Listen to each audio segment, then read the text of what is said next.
Hello, and welcome to the 7 Critical Secrets for Writing Longshore Insurance. What we're going to cover today are 7 items that really can affect how you properly structure a workers' comp longshore insurance policy. Number 1 is getting the experience modification correct. Number 2 is losing out on credits that the client is absolutely entitled to. Number 3 is using the wrong payrolls.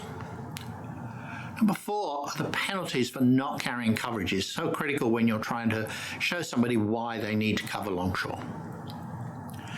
Number 5 is uninsured subcontractors. Number 6 is a very nasty out-of-state longshore gap of coverage. And number 7 is the expanding definitions for longshore. The incorrect experience modification factor for a longshore client, it can be very significant. For some of the examples I'm going to give you in just a moment, we've seen accounts with 20-30% loss records that have a mod over 2. And that may sound ridiculous, but the simple fact is that a very large chunk of the marketplace does not report to NCCI or the other rating bureaus. Some of this is deliberate work by the rating bureaus. Some of this is just because of the nature of the carrier. The 2 mutual carriers, for example, that write almost half of the longshore in force today, between them, are not members of the NCCI or, in fact, any of the other state rating bureaus. So in their natural format, they're not reporting those payrolls to those rating bureaus. That in its own right isn't such a problem if you didn't have some of the claims flowing in there as well. Sometimes the mod could be overstated. Sometimes it could be understated by missing those longshore claims and payrolls. Here's the biggest problem. The red states on this list are most notably California, South Carolina, North Carolina, Georgia, and most of the Midwest are what are known as concurrent jurisdiction states. What does that mean? Well, it means that an employee can bring both a state and a longshore claim simultaneously. Now, that may not seem like any big deal because in the single jurisdiction states, you just get the longshore benefits. In the concurrent jurisdiction state, you get state, and then you top it up with those longshore benefits. But here's the problem. If in one of these concurrent jurisdiction states, you're placed with a mutual, then they're not feeding into the NCCI or the state rating system the payroll associated with longshore. But because that person can bring a state claim and a longshore claim simultaneously, they're getting the state part of that claim fed in as claims. And that creates an imbalance. No payroll for longshore, but some of the claims for longshore. That drives up mods. California is even worse because you cannot include the longshore payroll and claims in the experience mod. WCRAB just doesn't permit it. If you're a licensed carrier in California or the state fund, you have to report the longshore payroll and claims, but they are ignored in the mod. There's no way really to correct that mod insofar as California is concerned, but there are ways to explain it to your carrier. Hey, this risk has got a 230 mod because the claims are in the wrong place. Here's what the mod would have been should the claims have been put in the right place and all the payroll is included. Simple payroll pro forma mod will get you to that end. In the other states, you can cure it by voluntarily filing the longshore payrolls and claims should you wish. Clearly, you want to make sure that that's to your advantage. You're not going to drive the mod up before you make that filing.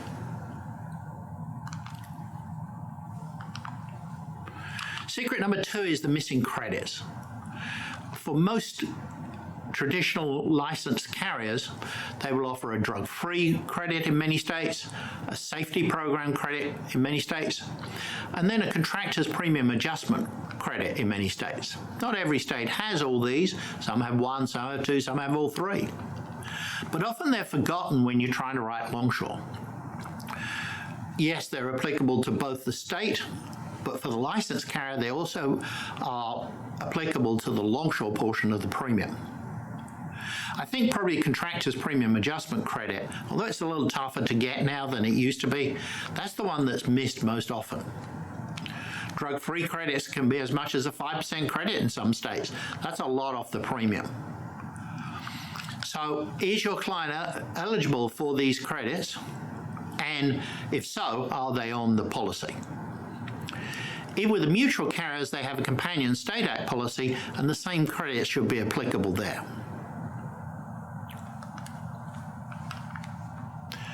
Secret number 3 is the wrong payroll, and this is really allocating between class codes. NCCI and the other rating bureaus say you can split payroll between multiple class codes if you have the contemporary records to show that. From 10 o'clock till 2 o'clock, this carpenter, for example, is doing one job, and then from 2 o'clock to 5 o'clock, he's doing a different job. What's interesting is that when you consider payroll splitting, you normally think, oh, he was in class code 1 and then he was in class code 2. Not unusual for a contractor. But uniquely in the Longshore, a separate class code could be class code 1 and then class code 1F. F is the usual way that most states designate Longshore.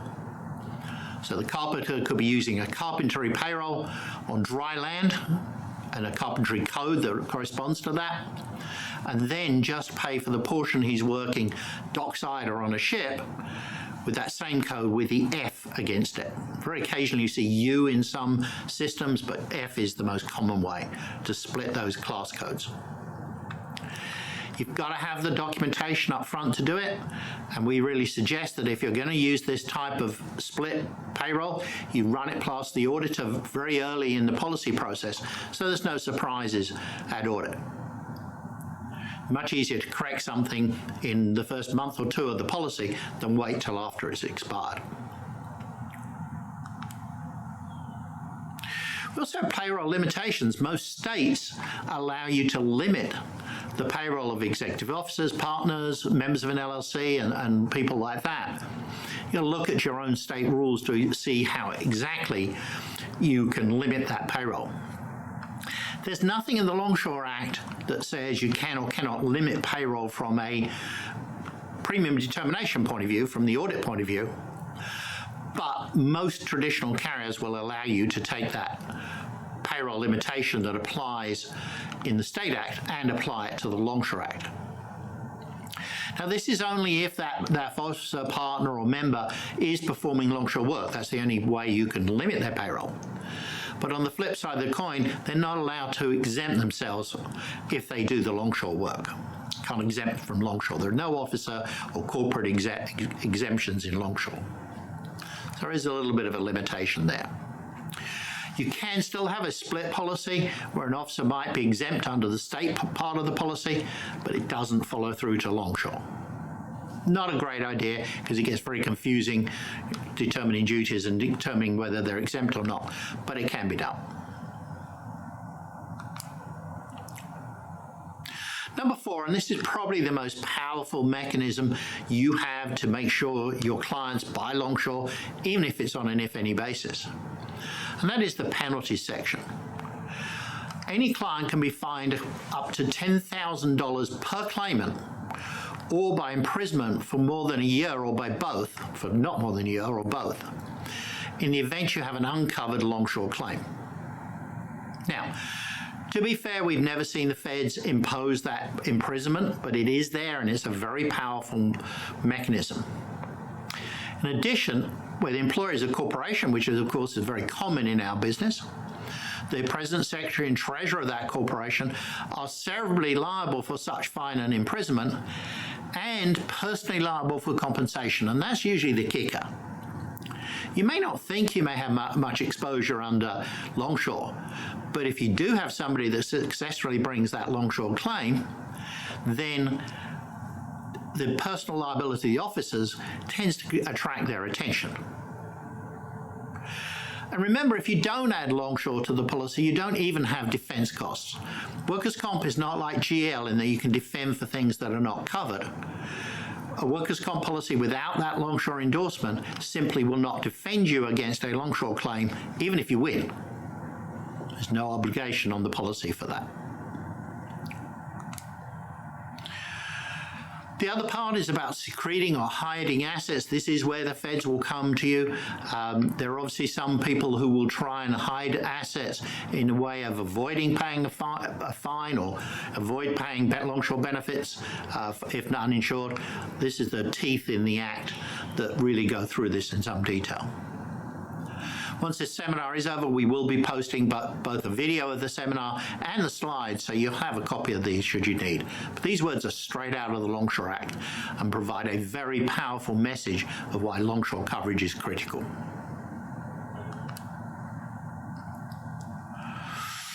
Secret 5 is uninsured subcontractors. Here you're doing two things. Number one is protecting the client from claims they shouldn't be paying.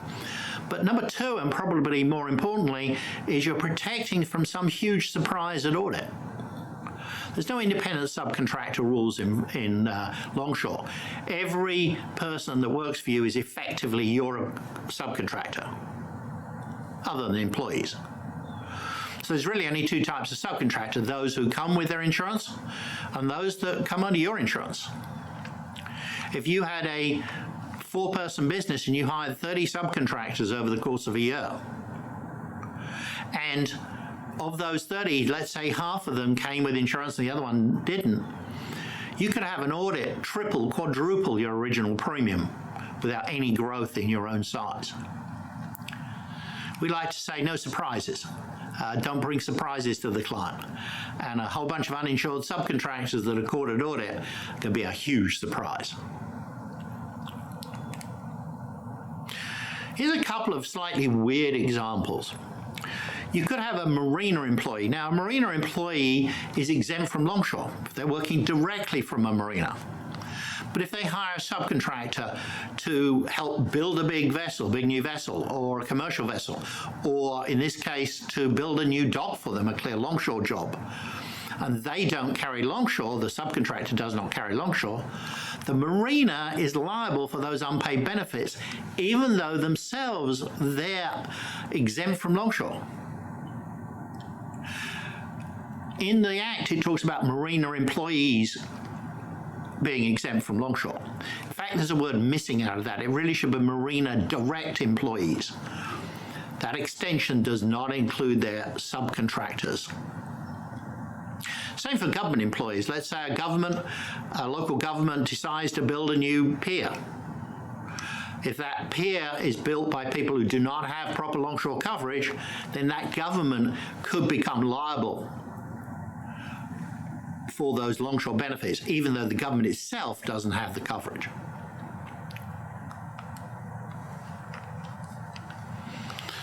Here is one of the biggest gaps in Longshore coverage. We think it's simple, we add a Longshore endorsement, but that Longshore endorsement has a little phrase in there that says it only applies to work subject to the Longshore and Harbour Workers' Compensation Act in a state shown in the schedule. Now, I know my little endorsement here is too small to read, but back on the left side of it, it says state, and in this particular case, it says Florida. That red card tells you there's something really wrong. It's a soccer red card. It's a sending off offence. It's a very bad offence. Because the moment that employee does work over a state line, maybe into Georgia, maybe into Alabama, coverage stops. Now, if all the work is in South Florida and they don't travel very much, maybe you're okay here. But if you're up in Pensacola or up in Jacksonville doing marine work, surprise, surprise, marine employees travel. It's part of the nature of their work. So going from Pensacola over to Mobile or going from Jacksonville up to, I don't know, Kings Bay, Georgia, is enough to void coverage under the policy. You have to list in this schedule every state where the insured could work. If you've got clients in the Gulf of Mexico, it's probably a great idea to have Texas, Louisiana, Mississippi, Alabama, because the marine employees work frequently between those 4 states, sometimes into Florida. Add Florida if you wish. It's not where you're hired, it's not where you're paid, it's not where your base of operation is, it's where you're working that day. Fix this or put your E&O carrier on speed dial, because you will have a claim out of state that's not covered if you don't fix this endorsement. Our last secret is to do with expanding definitions. There's a few examples here: a bookkeeper who was collecting invoices off a packing crate, a security guard who was patrolling the docks, a roofer who was re-roofing the storage building at marina, a tiler who was hired to tile the bathroom at a cruise ship terminal. All of those have been cases where you don't at first think they are longshore, but the courts have held them to be. We have another webinar on longshore status that goes through these cases in more detail. But here's really the problem with the cases. Let's say we're sitting here in May 2022 and we have an agent, have a client come to us that needs some advice. Is this longshore, is it not longshore? We give that advice based on the information we have from case law that may have been generated potentially over the last 60, 70 years. It might be 6 months before that policy renews or goes into effect, and we judge that longshore benefit, the longshore applicability, based on that past knowledge. Claim may happen another 6 months down the road, so 12 months after we've given the advice, and then finally get to court 2 to 3 years after we gave that first advice. During that period of time, things have changed. These definitions are not getting smaller, they're getting wider every year. There's a little case that nibbles away, or sometimes a bigger case that really challenges the exclusions under the Longshore Act and expands them each year. If you've got an account that doesn't appear to be longshore right now, but is right on that borderline, make sure you're telling them to buy longshore, even if it's on an if-any basis.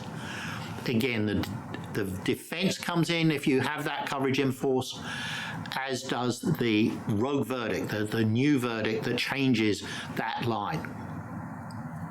A lot of people say that longshore is a grey line. I don't agree. I think there is a bright line. I think the problem is the bright line keeps moving. It's jagged. It's not easy to find. We do what we can to guide you through these lines, but it's very fact-specific. And it's not even fact-specific to the specific job of the person. It's what they were doing at the time of the accident that's determinative. And that's what makes it so tricky.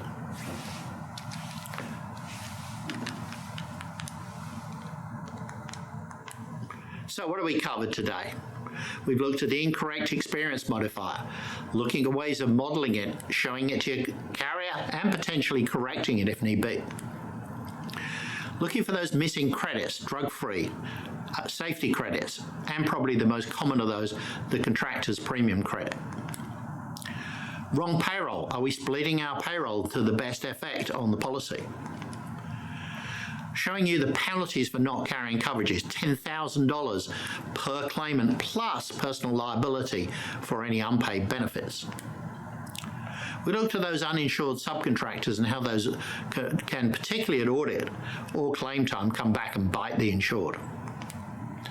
We looked at that critical out-of-state longshore gap.